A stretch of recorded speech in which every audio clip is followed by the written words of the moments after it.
L'entreprise à l'œuvre, c'est aller vers les salariés, donner la culture, donner des rencontres avec les artistes et avec les œuvres aux salariés sur leur lieu de travail et dans leur temps de travail.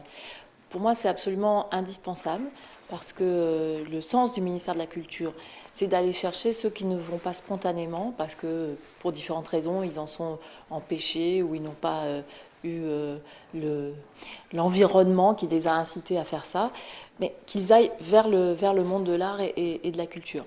C'est aussi très très bénéfique évidemment pour les entreprises, pour les relations professionnelles, parce que quand vous mettez une œuvre d'art ou un artiste au milieu d'un milieu professionnel, ça suscite beaucoup de choses. Ça suscite du débat, ça suscite de l'interrogation, donc du dialogue entre les gens. Et c'est finalement rendre l'entreprise citoyenne aussi, que de montrer, de mettre au cœur de l'entreprise des œuvres qui vont poser des questions sur la société telle qu'elle est.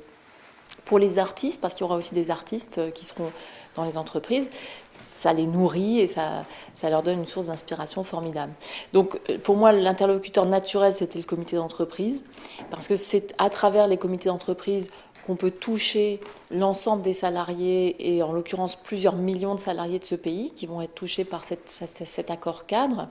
Et puis c'est un bel idéal d'avoir un comité d'entreprise au service de la culture pour tous les travailleurs.